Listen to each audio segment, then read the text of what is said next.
WBAY TV, your first alert station. Action 2 News This Morning live stream starts now. Hey, good morning and welcome to the Action 2 News This Morning live stream. I'm Emerson Lehman. It's great to have you with us, and we want to start our live stream this morning as we continue the search for that missing 3-year-old in Two Rivers, Elijah Vue, still missing this morning. We want to keep sharing his photo and his description here. He's 3 feet tall, weighs 45 pounds, and has brown hair and brown eyes.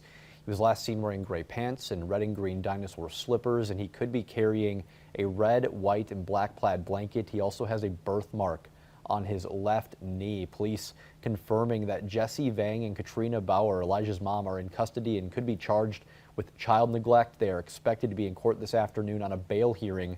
Authorities telling us that case is sealed. On Thursday, we saw law enforcement conducting an investigation in Calumet County at the Hickory Meadows landfill. Action 2 News confirming the FBI is assisting in the search of that area. This aerial view from our sister station, WISN, showing investigators were set up in part of the landfill with an excavator. This landfill is one of 3 sites used by Manitowoc County for its garbage disposal. Again, police telling us they will continue to conduct large-scale searches and looking for Elijah, saying, quote, "We will leave no stone unturned." Our Emily Roberts live in Two Rivers this morning is she's been following the search for Elijah since he first went missing. And Emily, no one giving up hope. What are authorities saying as to how people can help? Emerson, police are still encouraging people to do what we've been saying all week, checking those surveillance cameras, checking those doorbell videos for any signs of Elijah. Hopefully Elijah himself safe, but that's just the first way that they're saying that folks can help. Take a look at your screen here. Here are some other ways that they're allowing the public to kind of get involved. They're asking everyone to still check places a small child could hide, climb, or fall. Plus, keep an eye out for anything that doesn't belong to you, like Elijah's plaid blanket. And as you said, Emerson, I've been out here all week. I've been following so many different search parties, looking around the streets, the neighborhoods, the woods, some of them even going along the shoreline to the beaches. And that's exactly what these searchers told me. They told me they're looking for anything, particularly in the woods, that doesn't usually look like it would belong in the woods. They're looking for absolutely any sign of Elijah, but they tell me that the best case scenario is, of course, the police come out with an update and they say that they found Elijah safe and warm somewhere. Our Action 2 News team also spoke with Destiny and Tiana. Now, they've been out every single day looking for Elijah like so many other people have, and they tell me that they've been looking in all of those spots I already mentioned, but they're also going to places like playgrounds, places that they remember going to as a kid. So they're really, going back in time thinking, where might Elijah go? And using that to try to find him as quickly as possible. But over the past week that I've been here, each day the number of people searching, it's more heartbreaking, it's more urgent, but less and less people are coming out here. First night when Elijah initially went missing, hundreds. Our Action 2 News team could just see the streets filled with folks on foot, on bike, driving in their cars looking for Elijah. The next day, a couple dozen, and then that number it keeps shrinking. It's a lot more quiet in Two Rivers right now, but we know that there is going to be from Elijah's aunt. She's saying that she's asking people to help out today in the Manitowoc area, meeting at Washington Park after the expected bail hearing. So that could be probably any point after 1 p.m., really trying to expand that search to get Elijah home. And Emily, the Two Rivers Police Chief, I know a lot of people have been following along with this on social media, following our channels as well. And the Two Rivers Police Chief last night making an update on social media, kind of with a message to those people who are asking for more information. What is the police department there saying? Right. Police, as you said, Emerson, leaving no stone unturned. That's in their message. And a lot of folks posting on social media. There are so many groups with some wording around find Elijah, bring Elijah home, things like that. And there are some posts that are making assumptions, trying to make a narrative, trying to get some answers. And so police are kind of addressing that. Let me read this statement to you. This is part of what they posted on Facebook. They say, quote, "We are are working with state and federal agencies, and we are only releasing information that we are able to without jeopardizing this ongoing and multifaceted investigation. Some might be frustrated. However, everything we do is well thought out and planned in a combined effort with our main priority in locating Elijah, end quote. So along with what the Two Rivers Police say is their main priority in locating Elijah, all of these community groups, all of these members, even if they're not going out on the streets, even if they're in these Facebook groups, so many people are putting their hearts out there, really wanting to get this little boy home. I know today so many people are posting that they are lighting candles whenever they can, some even leaving little stuffed animals out on their doorsteps to show support, and many today wearing blue for Elijah. Emily Roberts doing great work in Two Rivers all week. Emily, thank you. We want to show this picture again of Elijah Vue, 3 years old, from Two Rivers, last seen in Two Rivers on Tuesday morning at roughly 8 o'clock in the morning.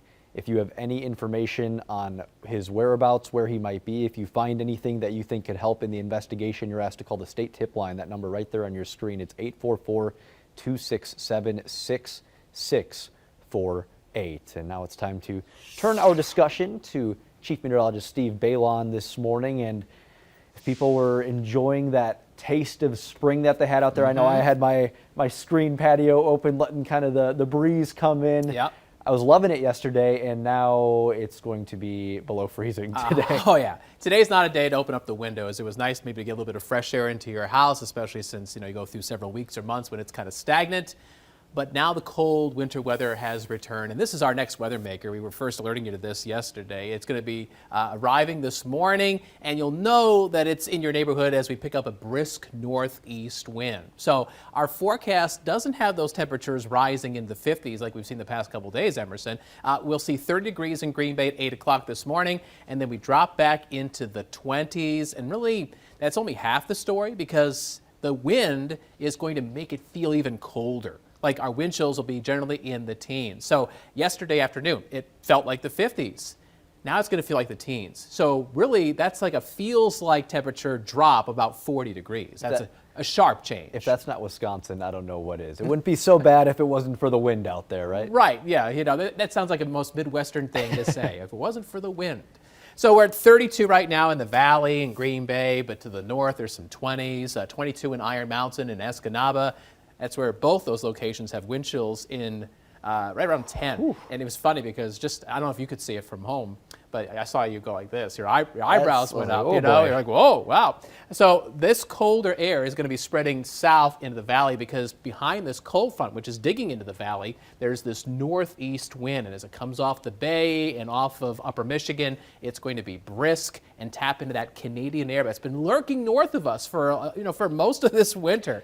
And it's going to be shoved south into the state. And I jokingly, I act surprised when you see those temperatures, because usually in Wisconsin, especially mid to late February, that's nothing. Like, we would be expecting to see that, but it's just we've been so spoiled this winter. Exactly. And I know we've talked about that over and over again, but it's true. We've been so spoiled. I mean, 50s yesterday, and then it's just a shock to the system again. And that's why, we really wanted to hit that hard this morning, because if you're used to 50s, and if you're not, say you're dressed warmly enough, you'll step outside and it'll hit you like a ton of bricks. Sure. And also coming in behind this cold front, Emerson, a lot of clouds which are now drifting into Green Bay. Those are snow showers up towards Marquette. Some of those will sink south into northeast Wisconsin. If you look at First Alert Pinpoint Predictor, we're not putting a lot of snow on the map here, but there's some flakes, a few snow showers. Predictor says they're more likely towards central Wisconsin, but really they could pop up anywhere. Somebody might get a little thin coating on the grass, nothing you need to shovel. And then late in the day, we'll start to see clearing from north to south, but that clearing in Green Bay and the Valley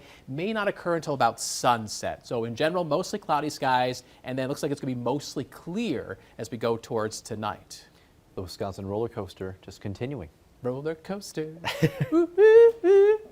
So on that note, we're going to go to the First Alert 7-day forecast so I can stop singing.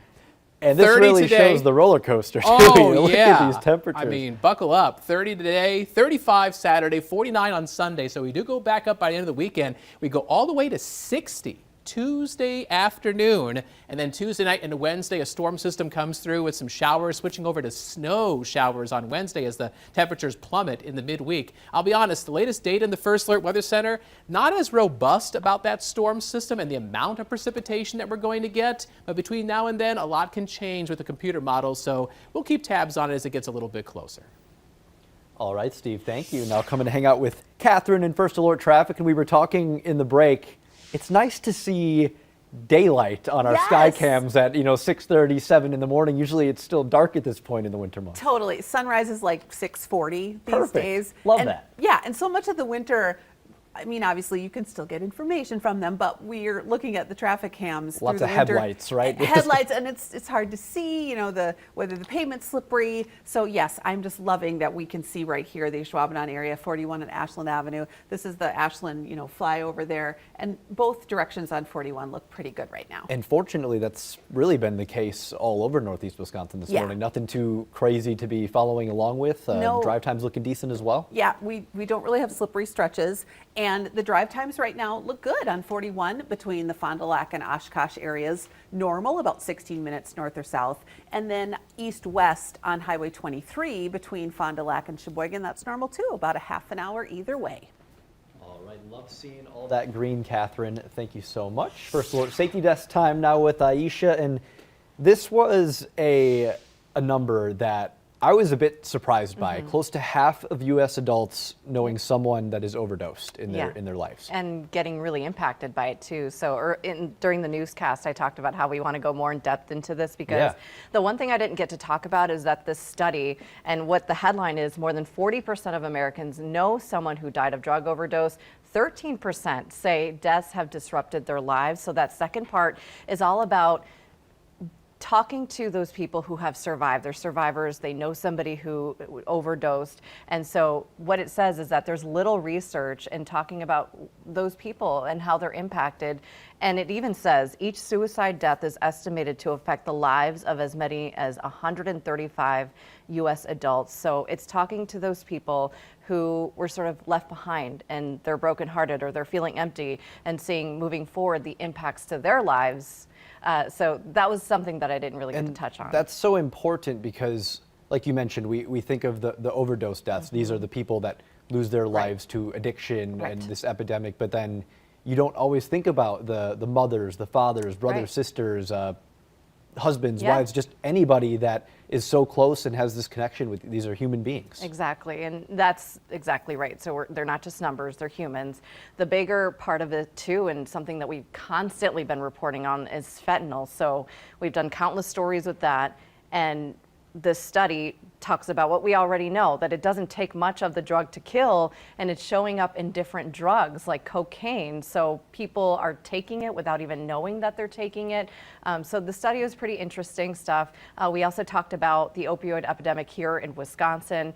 It was from the latest data, 2022, there were 1,421 deaths in Wisconsin related to opioids, and then we talked about Narcan, the nasal spray. That's really what's being done, or at least what they're trying to do to help save these lives of people that are dealing with an overdose. But I thought it was interesting to think about those people that lost a loved one. What now? What's next? And it clearly says that we need to do more research and more resources for those folks who are not doing okay. It's great to see that study being done. Hopefully more work continues to be done. And we're also talking about a warning for smartwatches. users. I don't have mine on. I used to wear one all the time. I've got one. It's sitting at home right next to my bed. I don't wear it to work, but it's sitting right there. So sometimes they have that feature where it can measure your blood glucose level. And so the FDA is warning to not use that as a resource when you're getting those levels, especially if you're somebody who deals with diabetes, because it might not be an accurate reading. And so they're concerned about those people because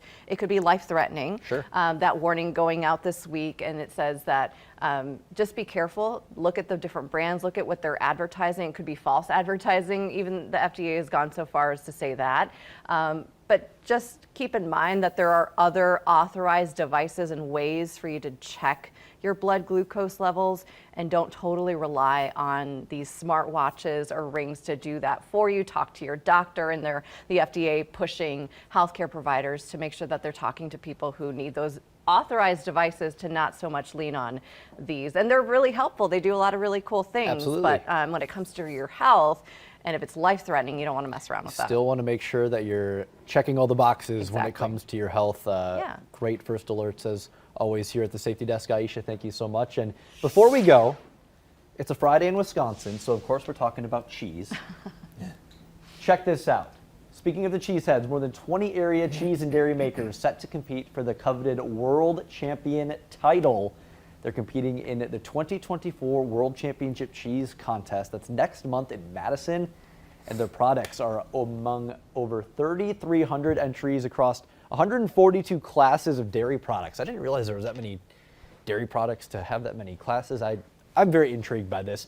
If you would like to attend the preliminary rounds of judging, free to the public. So I don't know, maybe a group field trip to Madison for the cheese contest? This is one of Catherine Bracho's dreams, to be a judge? cheese judge.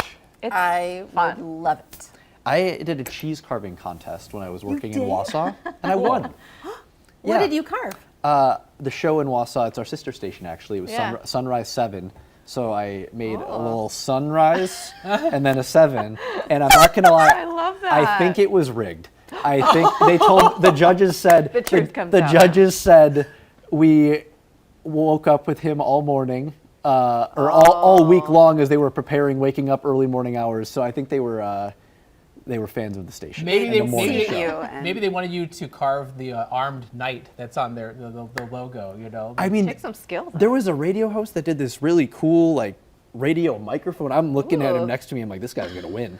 And they announced my name, and my face was like, what? I was Genuinely very surprised. genuinely surprised. I could see you leaning over to that microphone, just Yes. taking some That's bites. funny. I've covered that story because it came to Lambeau Field one year. I don't know Oh, the if you guys cheese- I remember. remember that, yeah. And I was crowned the cheese queen for like a good The 2 cheese minutes, queen. just for the morning, for our morning show at the time. And I got to taste test. Not a real judge, but I was. It's my I was dream getting job. to taste them all. Cheese Yeah, queen. that's the best kind of Cheese assignment. queen. So blessed. Too blessed to be stressed. Incredible. Well, as we talk about this cheese, we do, of course, want to bring your attention again to a very serious story in our area. The search for the missing 3-year-old Elijah Vue. Again, the state tip line on your screen right here. It's 844-267-6648. He's been missing since Tuesday morning. We're going to leave that up on your screen as we prepare for our cut-in. Make it a great weekend, everybody.